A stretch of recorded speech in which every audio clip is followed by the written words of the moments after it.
My name's Tony Simpson. I work at the Bertrand Russell Peace Foundation based in Nottingham.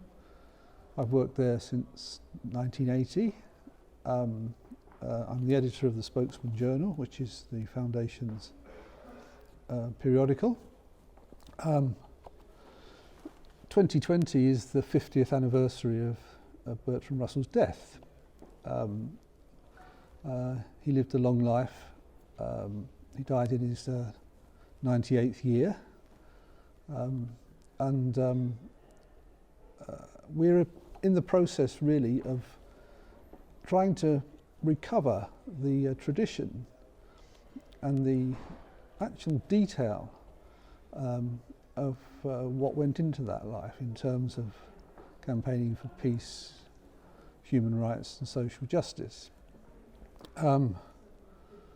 My current work is on what was taking place during the 1960s, the last decade of his life.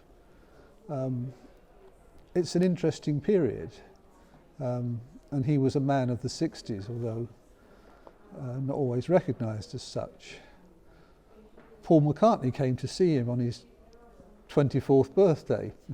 He knocked on the door at Bertie's house in Chelsea and was invited in for tea, accompanied by his lady friend. And he came back 2 days later. Obviously the conversation had been quite interesting. Paul tells the story about how Russell described how cruel the war in Vietnam was. This was in 1966, this encounter took place. And Paul says how he went back to the studio and told the others.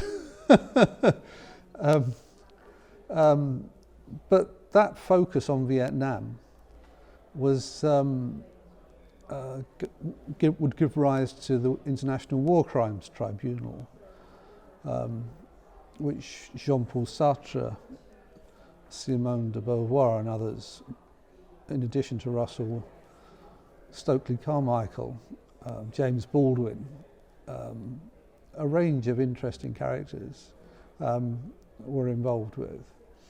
And it was very much a political tribunal, it has to be said, and was an opportunity for Vietnamese witnesses to give testimony firsthand about their experiences.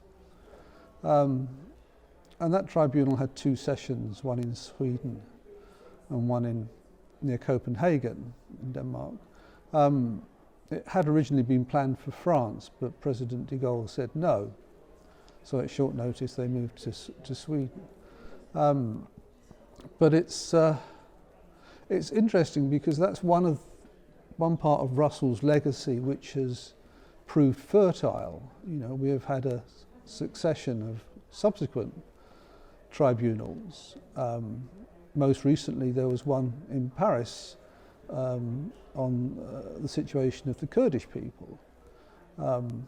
This was organised by the Permanent People's Tribunal based in Rome, which grew out of the initial Vietnam tribunal process.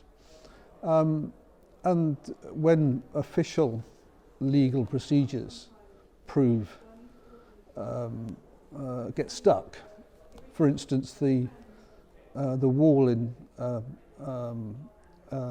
Palestine was condemned as unlawful by the International Court of Justice, but there was no follow-through on that process. None of the companies involved in constructing the wall were in any way inhibited from doing so. So the Russell Tribunal on Palestine, which took place a few years ago, was really born out of that frustration. Pierre Gallon, a Belgian senator formerly, had been at the United Nations when the judgment from the ICJ came through, and he was looking for some way of unblocking that logjam in terms of holding up international law. And so it was out of that the Russell Tribunal on Palestine was born. So there are a range of activities. I mean, we're very concerned And one of our priorities at the moment is the destruction of the Intermediate Nuclear Forces Treaty. It's part of a wider bonfire of the treaties, but the INF one we feel particularly relates to the situation in Europe because the treaty grew out of the European peace movements of the 1980s, of which you in Germany were very much at the centre. I went to Berlin in 1983 for the European Nuclear Disarmament Convention. It was a memorable occasion, and it was the first time that I'd heard a discussion about the possibility that two Germanys might be one Germany, that actually there was a unification.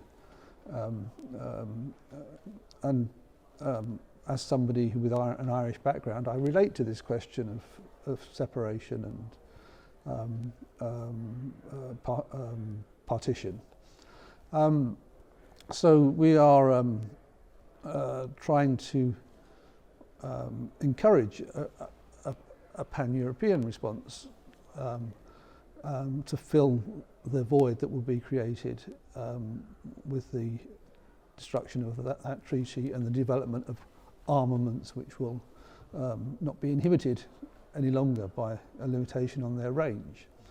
Will Europe, Europe is already a nuclear theatre, but will it become a theatre for rehearsing the old arguments about limited nuclear war and the rest, which was behind the 80s discussions.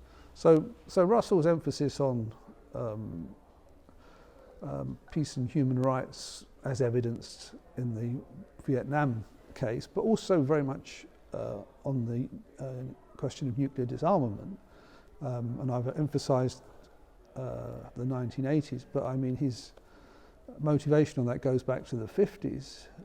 I think it was really the hydrogen bomb and Bikini Atoll that was the turning point, the overkill that was clear from the fallout that poisoned the Lucky Dragon fishing boat and the rest of it. And that's where he became involved with Joseph Rotblat, who went on to steer the Pugwash movement for decades. This is the Conference of Scientists, which was a groundbreaking forum for scientists from the United States, the Soviet Union as was then, China, Japan and elsewhere, to meet and discuss and share their concerns about the consequences of nuclear fallout spread far and wide. And that's another legacy which needs to be encouraged, I think. One of the things that's interesting about our meeting here today at Friend's House is that the No Conscription Fellowship recognised when its job was done, and after 5 years or so changed into something else. I think the peace movement now needs a kind of a review to see how it operates in the era of climate catastrophe, and how the two issues are not unrelated. What is the carbon footprint of the military? We haven't seen any data on that. We might also ask, how much does NATO cost? We haven't seen any accounts on that. There is actually a NATO summit in London in the next few days, and today there is a counter-NATO summit down the road, not far from here. These structures need to be scrutinised and in some respects, in important respects, challenged. It's a nuclear-armed alliance. Lastly, we're at the foundation, we're strong supporters of European Union.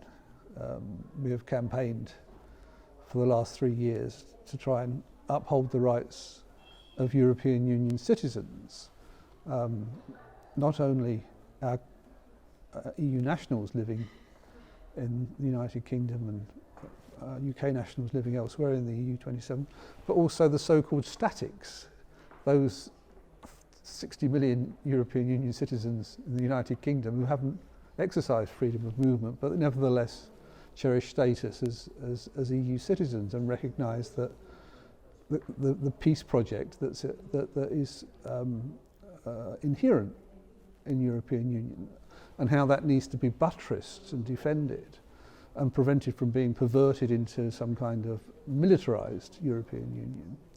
So the agenda continues to develop. When I visited the Peace Museum in Berlin a few years ago, I was encouraged to find Ernst Friedrich's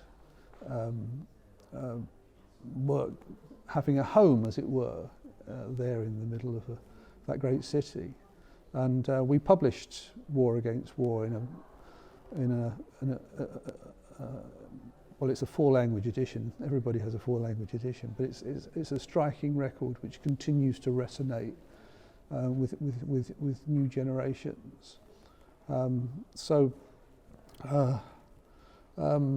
There's a diversity.